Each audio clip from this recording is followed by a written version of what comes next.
안녕하세요. 저는 과천에 살고 있는 30대 후반의 여자입니다. 저 유튜브 정말로 좋아하는데 이렇게 사연 신청을 해보기는 처음입니다.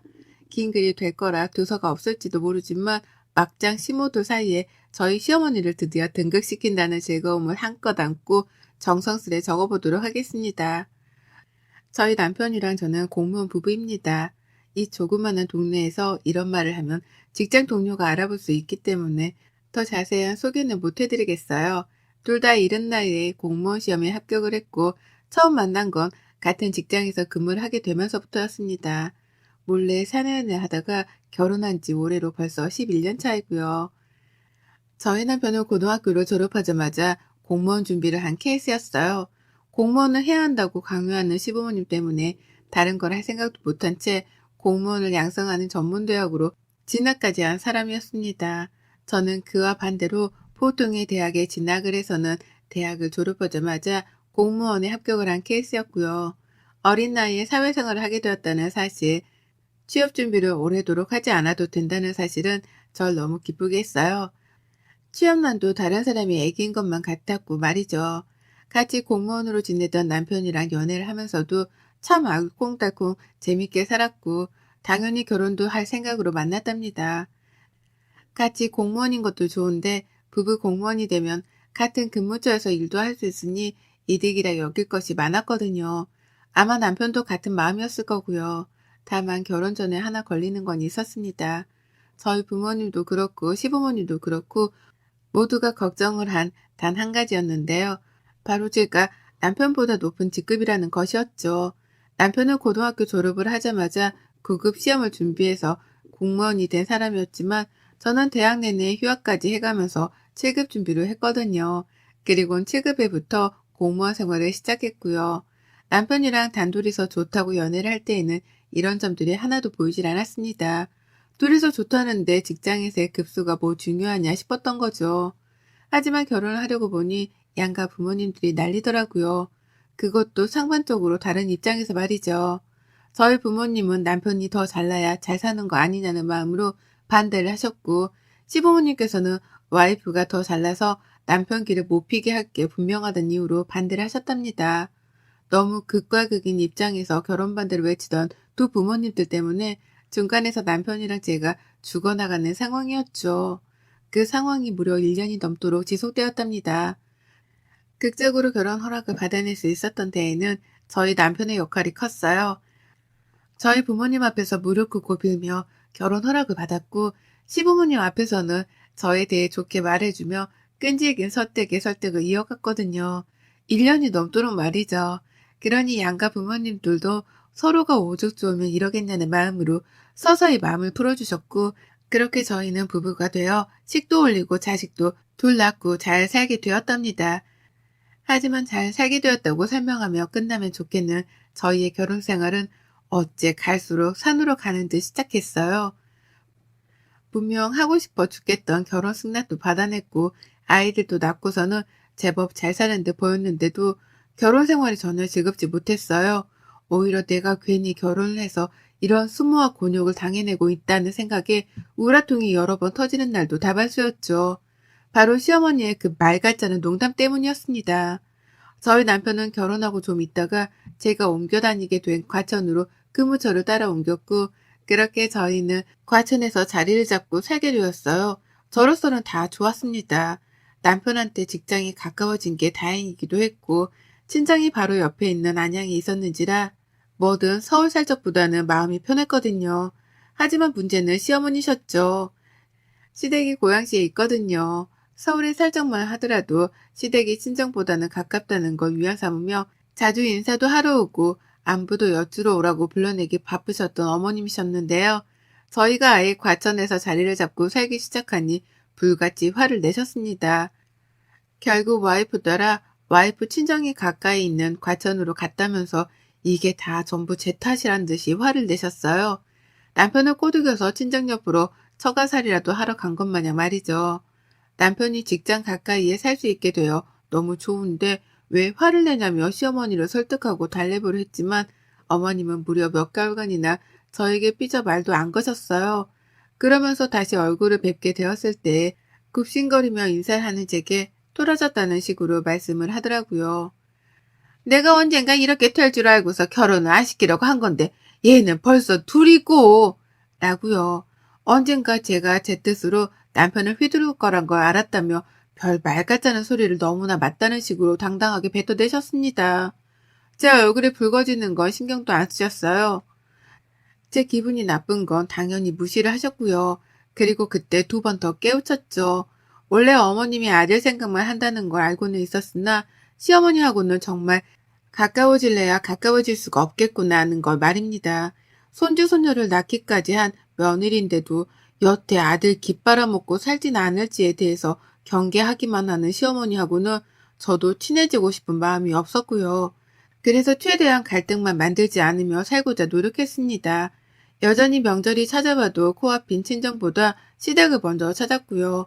제 생일엔 아무런 축하 인사도 받지 못했음에도 불구하고 어머님, 아버님 생신 때에는 꼬박꼬박 선물에 용돈도 보내드리며 축하 인사를 전했어요.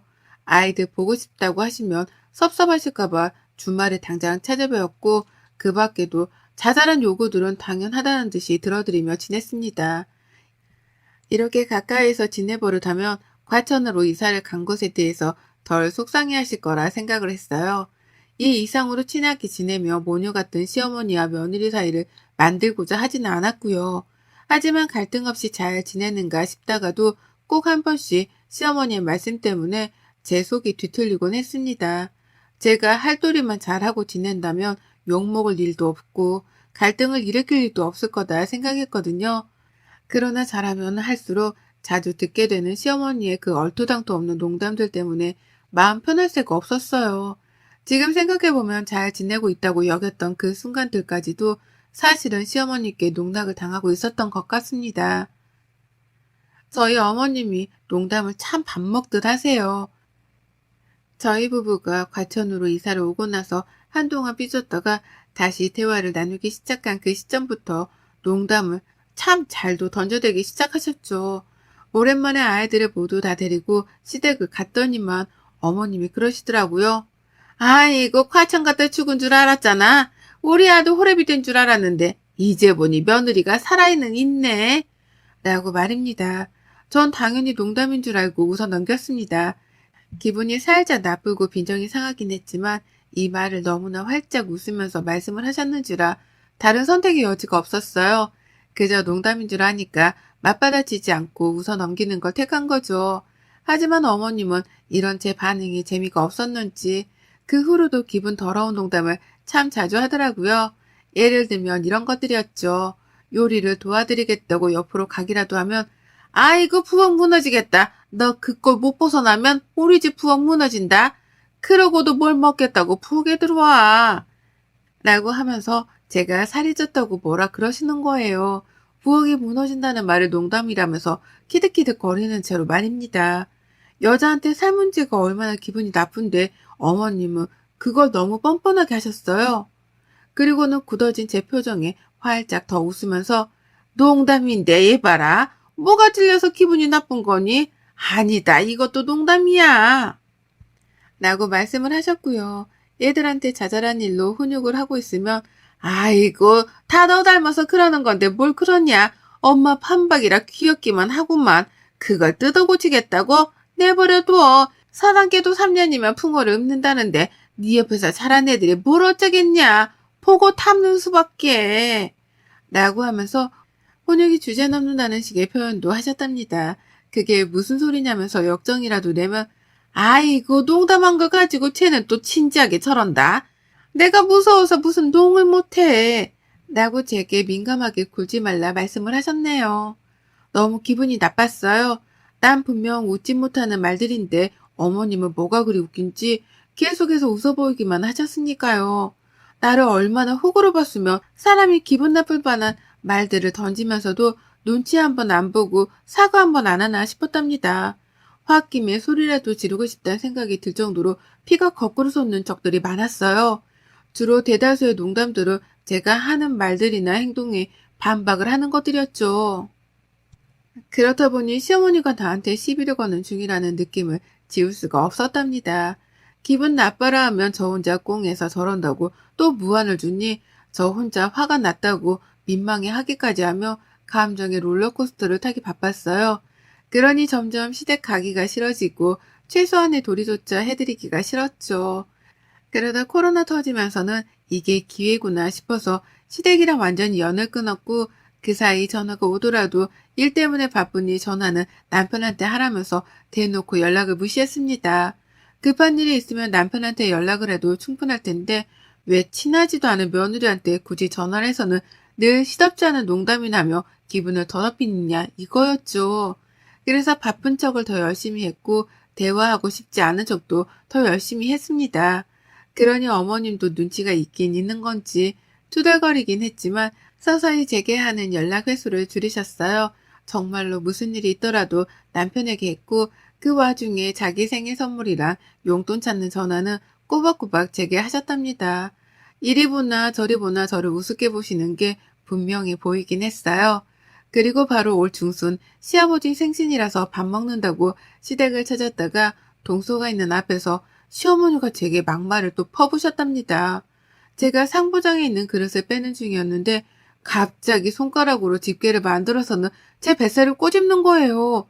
그 바람에 제가 너무 놀라서 잡고 있던 그릇을 손에서 놓쳐버렸고 그릇이 부엌 바닥으로 떨어지며 와장창 깨져버린 사건이 있었죠. 그런데 어머님이 그런 저를 보면서 웃는 겁니다. 그리고 뭘 하신 줄 아세요? 아이고, 치살 잡혔다고 돼지가 놀래 자빠졌네. 라고 하며 웃는 거예요. 미친 사람처럼 말이죠. 동서도 웃지 못하고 있었고, 저도 너무 놀라고 기분이 나쁜 나머지 시어머니를 노려만 보고 있었습니다. 그릇이 깨졌고 사람이 다칠 뻔도 했는데 이게 웃긴 일인가 싶어 황당해 말이죠. 그러자 어머님은 그제서야 저랑 동서 눈치를 보며 말씀하더라고요. 농담이라고 말이죠. 눈에 보이는 살집이 너무 방대해서 잡아보고 싶었다는 걸 이유라고 들먹이셨답니다. 저는 사과를 하는 건지 더 엿을 먹이는 건지 알 수 없는 이 대답을 들으며 황망한 채로 깨진 그릇을 치웠고요. 동서는 뒤에서 쌀벌한 시무와 저의 농담을 들으며 겁이라도 질린 건지 말도 못 꺼냈어요. 그날 저는 밥 먹는 내내 입을 다물었고 시어머니랑은 눈도 안 마주치고 애들만 돌보다 밥을 다 먹자마자 시댁을 나왔답니다. 제가 나오니 남편도 뒤따라 나왔고 그렇게 집으로 와 펑펑 울었어요. 도대체 시어머니는 나한테 멀쩡한 말을 해주질 않는다며 속에서 의분이 터져나와 결국 울음까지 터뜨린 거였죠. 그런 저를 보며 남편도 최대한 시어머니하고는 엮이지 말란 말로 위로를 해줄 뿐이었고요. 남편이 해줄 일이 별로 없었으니까요. 그렇게 저는 시무를 안 본 채로 나름 잘 버티고 있었어요. 돼지가 놀래 자빠졌단 말이 아직도 크게 상처로 자리 잡은 상태여서 시무한테 연락이 오는 것도 일부러 씹어가면서 피했습니다. 그런데 지난 주말에 시어머니가 집으로 찾아왔어요. 시아버지도 빼놓은 채 혼자 택시를 타고 찾아와 택시비를 내주라며 아파트 동 입구 앞에서 저한테 문자를 보내셨더라고요. 전화를 하면 안 받을 게 뻔하다면서 말입니다. 그 바람에 남편이 놀래 택시비를 내려갔고 어머님은 정말로 집 안에 들어오셨답니다. 당황했어요. 겨우 안 보고 사는 중이었는데 제발로 내 집에 찾아온 걸로도 모자라 택시비를 내달라며 집 밖으로 절 불러낼 생각을 하셨다니 말이죠. 어머님은 절 보자마자 또 농담을 던지셨어요. 우리 며느리는 공무원 아닌가 보네. CM이 택시비도 못 내줘서 못 나온 건가? 라며 비아냥거리셨고 갑자기 찾아오면 어쩌냐 묻는 제 말에는 대꾸도 안 하셨어요. 또 농담에 민감하게 구는 거 아니냐며 오히려 남편에게 말을 걸더라고요. 며느리 성격이 아직도 저를 꿍하냐고 말이죠. 제 앞에서 오고 가는 이런 말들, 그것도 내 집에서 오고 가는 시어머니의 막말 참을 수 없었습니다. 꿀 같은 주말을 방해하는 것만으로도 대역죄인데 집에 들어온 그 순간부터 한마디도 쉬지 않고 제게 막말을 퍼부어대셨어요. 그리고는 그게 다 농담인데 제가 또 받아들이지 못하고 있다며 궁시렁을 대는 겁니다. 전 하나도 웃기지 않고 오히려 기분이 나쁘다 못해 민망해서 더럽기까지 한대 말이죠. 남편은 제가 울었던 걸 알아서 그런지 시어머니를 말리려 했어요. 갑자기 찾아와서 뭔 말이 그렇게 많냐며 입부터 다물게 만들려고 했고 그러자 어머님이 말씀하더라고요. 아이고, 네 와이프 밥만 처먹는 게 아니라 서방도 처 잡숴 드시겠다니? 왜 이렇게 네 마누라 눈치를 보고 있어? 니들 결혼할 적부터 내가 그렇게 걱정했던 게 바로 이런 거다. 어디 서방을 기도 못 펴게 해? 라고 말입니다. 자신이 무례하게 구니까 남편이 제 편을 들어주는 건데 그건 까마득히 이해도 하지 못한 채 오히려 저를 향해 또 막말을 퍼붓더라고요. 제가 서방을 잡아먹으려 한다고 말입니다. 처음엔 농담이었겠지만 갈수록 욕만 안 섞었을 뿐 이미 입과 눈으로 제게 욕을 퍼붓고 계셨어요. 전 그런 어머님께 울컥할 뻔했지만 더 이상은 또 울지 않았습니다. 순간 울 뻔하긴 했거든요. 방어도 못한 상태에서 시어머니가 다다닥 쏘아댄 막말에 마음이 너덜너덜 했거든요. 하지만 이번만큼은 울지 않기로 했어요. 남의 집에 와 역정부터 내는 시어머니의 코를 내가 먼저 납작하게 해주고 쫓아내야겠다 싶었던 겁니다. 그리고 전 그렇게 마음을 먹자마자 장착된 굳건한 마음으로 시어머니를 향해서 똑같이 막말을 퍼부어대기 시작했어요. 그동안 저한테 농담이라면서 퍼부었던 막말들을 똑같이 기억하고 있다가 똑같은 방식의 언변으로다가 뱉어낸 겁니다. 우리 어머님은 가만 보니까 주제 파악을 못하는 게 분명하네. 귀하디 귀한 아들내미인 것 같은데 밖에 나가 물어보세요. 어머님 아들이 잘났다고 하나 내가 잘났다고 하나. 능력 딸리는 아들내미 데려다 내조해주고 살면 고마워서 엎드려 절이라도 해야 하는 거 아니세요? 아, 맞다. 우리 어머님은 주제 파악을 못하니 그런 것도 생각 못 해보셨겠다. 라고 말을 했어요. 한 번도 남편 앞에서 이런 식으로 말을 해본 적이 없었으나 지금 당장 시어머니를 엿먹이는 게 급했는지라 마구마구 퍼부어댔습니다. 그러니 남편도 놀라고 시어머니도 놀라시더라고요.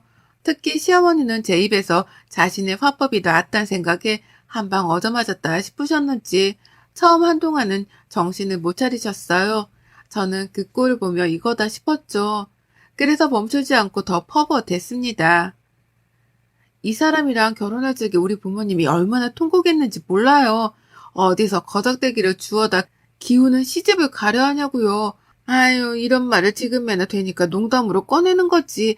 예전에는 어머님 상처받으실까봐 이런 말은 죽어도 안 꺼냈잖아요. 아시죠?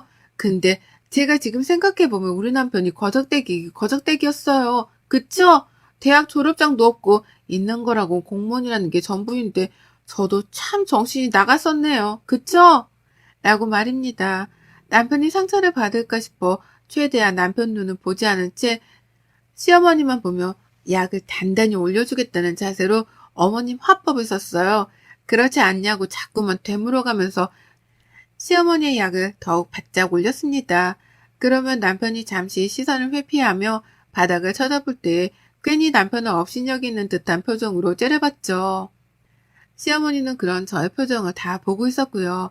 그리고 곧이어 반응이 튀어나왔습니다. 많이 기다릴 필요도 없었어요. 자기 아들이 그간 집안에서 며느리한테 이런 취급을 당하고 있었나 싶었는지 아주 충격을 받은 표정으로 저를 바라보셨어요. 어찌나 충격을 받으셨는지 처음 한동안은 제 이름도 못 부르고 말을 더듬으셨답니다. 그러더니만 너 이게 뭐 하는 짓이야 내 앞에서? 내가 보는 앞에서 내 아들한테 뭐? 거적대기? 야, 너 대학 졸업장만 있으면 다 아냐? 너 설마 네 남편한테도 지금껏 있다고 얘기한 거야? 라고 하면서 남편과 저를 번갈아 막 서럽다며 눈물을 글썽거리더라고요. 화도 났는지 목소리도 점점 커졌고요. 그래서 제가 아이고 농담을 농담으로 못 받는 거 보니까 그간의 아들내미가 저보다 기울어진다는 걸 알고는 계셨었나 보네요. 왜 그러세요? 어머님 좋아하는 농담을 저도 해드린 것 뿐인데 뭐 상처를 크게 받았나 보네요. 이제라도 주제 파악을 하신 건가? 라면서 더 크게 웃어 보였습니다. 어머님이 그간 저한테 하셨던 것처럼 저도 농담인데 왜 그러냐며 막 웃어 놀렸어요. 더 야구를 하고 바짝 웃었죠. 그러자 어머님은 우라통이 너무 나셨는지 감정을 주체하지 못하고 막 소리를 지르셨고 그걸 말린다고 남편은 어머님을 끌어안았어요. 순식간에 집안 분위기는 개판이 되었고 어머님은 급기야 화를 내다 울음을 보이셨습니다. 그리고 전 그 타이밍을 절대로 놓치지 않으려 했어요. 우는 시어머니의 얼굴을 보고 사과를 하기는커녕 더욱 바짝 약을 올리다 못해 속 터지게 해드리고자 했답니다. 우는 어머님 앞에서 아이고, 우리 어머님 그간에 모자란 아들한테 시집온 저한테 미안한 게 많으셨나 보네요. 왜 우세요? 하긴 뭐, 나 같아도 내 자식을 이렇게밖에 못 키워놓고 더 잘난 며느리한테 장가 보내면 미안해서라도 며느리한테 엎드려 절만 하고 살겠어요. 아니지, 어버 키워야 하나? 라고 하며 좋다고 웃었더니만 어머님은 결국 제 분을 참지 못한 채 머리를 뜯다 도망을 치셨답니다. 눈물만 왈칵 쏟는 모습을 며느리 앞에 보이며 자기 머리를 뜯으며 집을 나가버리신 거예요. 할 말도 없는 와중에 며느리가 맞는 말만 해가면서 자신이 했던 화법을 똑같이 쓰니까 반박할 여지가 도무지 없으셨던 겁니다. 그러니 도망을 가는 방법을 택할 수밖에 없었던 거죠. 저는 도망치는 어머님을 잡지 않았고 나가 붙잡으려는 남편을 붙잡았어요. 내가 지금껏 이런 식의 농담을 어머님으로부터 당하고 살아왔다고 말을 하니 남편은 바로 시어머니를 따라가기 포기했답니다. 그리고 전 어머님이 엘리베이터를 채 타기도 전에 들으라며 문을 쾅 소리까지 내며 먼저 닫아버렸어요. 두 번 다시 내 집으로 먼저 들어올 생각도 하지 말란 일종의 경고였죠. 그리고 그날에서야 저는 비로소 지난 세월 동안 시어머니로부터 들었던 수모를 말끔히 씻는 듯한 개운함을 느꼈답니다. 한두 번도 아니고 매번 그런 식의 비아냥거리며 내 속을 뒤집는 게 참 역겨웠는데요. 자기 아들 욕보이는 말을 더 해가면서 똑같은 화법으로 쏘아대니 바로 나가 떨어질 줄이야. 이렇게 쉽게 어머님이 무너질 줄을 상상도 못했네요. 그간 얼마나 자신의 아들을 핸디캡으로 생각했으면 저리 민감하게 반응을 하실까 싶어서 오히려 지금은 우습기까지 합니다. 이제는 저 스스로에 대한 방어를 충분히 한 후 시어머니를 마주할 생각이에요. 뭐라도 또 한마디를 하신다면 이날 어머니께 뱉어낸 막말 그대로 복사 붙이기를 해서는 시어머니께 또 들려드릴 거랍니다. 아들 생각해서라도 며느리 앞에서 잘하라고 말이죠. 그럼 어머님은 또 자존심이 상해 화를 못 이기다 저에게서 도망을 치시겠죠. 전 이제 더 이상 어머님이 무섭지도 않고 피하고 싶지도 않습니다. 무슨 말을 해야 어머님의 입을 꾹 다물게 할 수 있는지에 대해 잘 알기 때문에 늘 이날의 대화를 제 입안에 장착하고는 어머님을 뵐 거예요. 벌써부터 다음번 만남이 기대가 되는 것도 참 신기할 따름이네요. 여러분의 생각은 댓글로 남겨주세요. 오늘도 시청해주셔서 정말 감사합니다.